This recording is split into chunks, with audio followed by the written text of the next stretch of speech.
Dan Illman, Mike Beer, taking a look at race number 9 at Gulfstream Park on Saturday. It's the Grade 3 Sugar Swirl Stakes. We're going 3/4 of a mile for fillies and mares.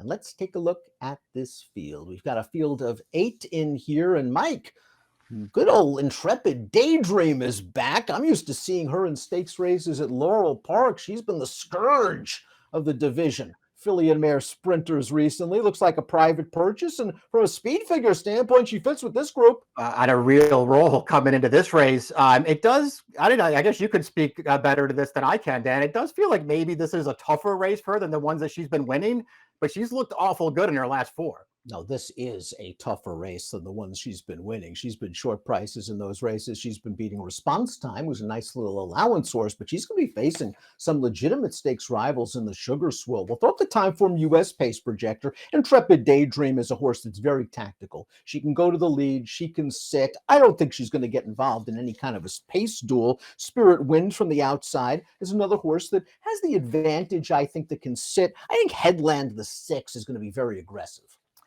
Yeah, I do too. That's how they've been riding Headland in her recent races in New York. I doubt that they'll go away from that now. If she runs here, I guess she's cross-centered at Laurel as well later in the week. So I don't know if she runs here, the form that she's in right now, Headland, she could make the lead and she could be dangerous. Number 1, Bluefield is in very good form right now, like Intrepid Daydream. She's now conditioned by Saffie Joseph. Here's her score last time out at Tampa Bay Downs off about a 2-month layoff. It's a little state-bred stakes race, but it's not like there was a ton of pace going on, Mike, and the leaders seem to be cruising. But Bluefield mid-moved into the race and then grinded this horse down. It was an improvement over what she's seen. She really likes to win races. I really like this performance from her. She had to work really hard in here to run this horse down. I just had to make a long move, Dan. I just like the way that she carried it to the wire. So I thought she won it under strong handling at the end, too. I thought she was much the best in there. Just another good performance. Saffie Joseph has had her a little more than a year now. She's really improved with the trainer change. She's run really well over this track. She has the rail. She has great tactical speed. I think there's a lot to like about this horse in here. There's a chance that My Destiny, the 2, will be close to the pace from tracking range or so. This one's a stakes winner at Delta Downs, a stakes winner at Remington Park. The most recent start came at Mahoning Valley. She's odds on in the Mahoning Distaff. And while she had to battle for the early lead, these fractions are not fast for a 3/4 of a mile race.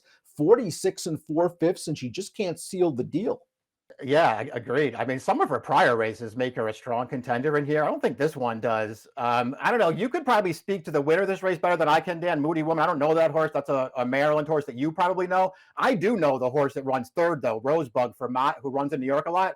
I'm not a big fan of hers. And while Moody Women is rock solid, it's not like she's the kind of horse that I'd be thinking, well, she's going to win the Barbara Fritchie one day or would be a major contender in this race. My Destiny, though, has run well at Gulfstream Park in the past, and maybe getting back to South Florida with a good trip will work for her. As Mike mentioned, she does have some back races, but that last one, a little tough to stomach. Magna Massa is the number 3. She's coming off a win at Horseshoe Indianapolis, a 2-life allowance race. This is early November, going 3/4 of a mile. Short field, she battled for the early lead. She wins, and she looked pretty good doing it, but it's a giant step up in class, and this race came back slow.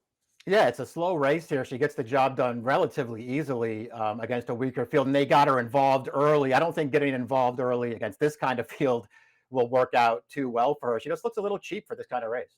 Intrepid Daydream is up next. She's won 7 of 13. She's won 4 in a row. She won the Politely last time out when trained by Gary Capuano, going 3/4 of a mile. And in this race, she sat off Response Time, who has tried her in her last 2 races. This time, Response Time went to the front on her. Intrepid Daydream just ran right by her. She has a tendency to lug in a little bit once she makes the lead in her races, but she's earned some fast figures.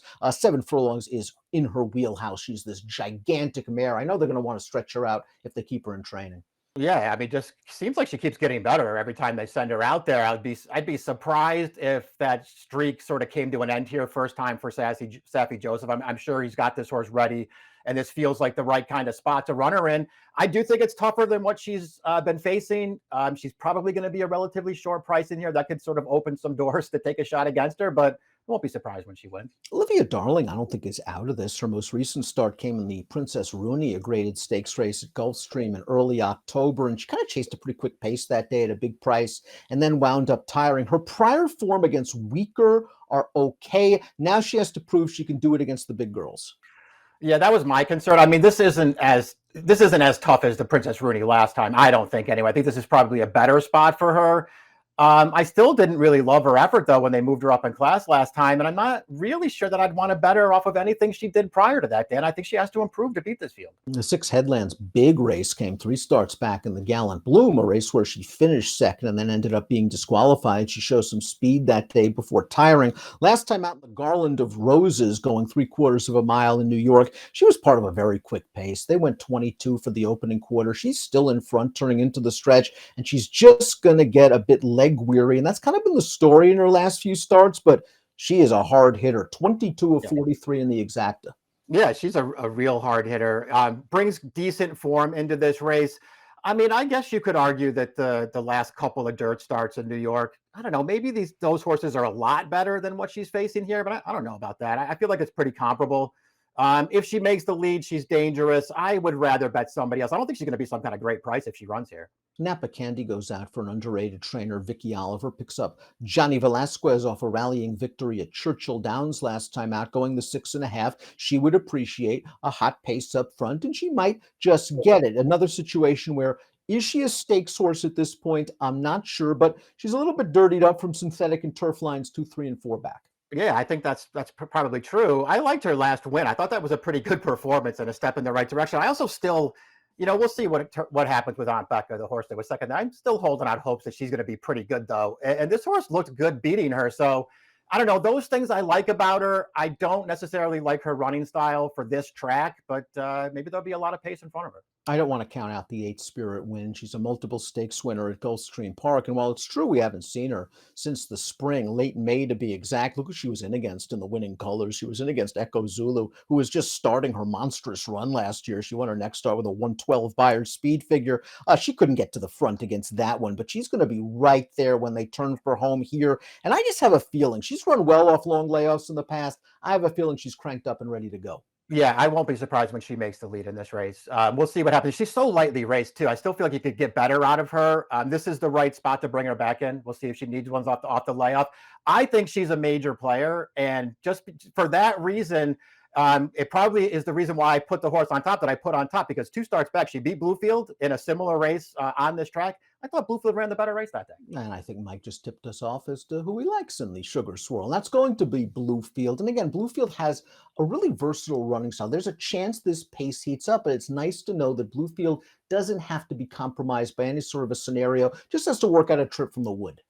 Yeah, just needs the right trip, and I think she can get it. I like her form. I think maybe she's even a little bit dirtied up right now. She should be a fair price. I'm going to focus on the 4 and the 8. While I do respect Bluefield, I'm going to give Intrepid Daydream one shot. I think if you're going to win a graded stakes race at Gulfstream with a mare like Intrepid Daydream, you're going to do it early in the championship meet. A lot of these top filly mare sprinters are either resting or they've been retired. 1428 for Mike, 4816 for me. It's the Sugar Swirl on a nice card at Gulfstream on Saturday. Best of luck.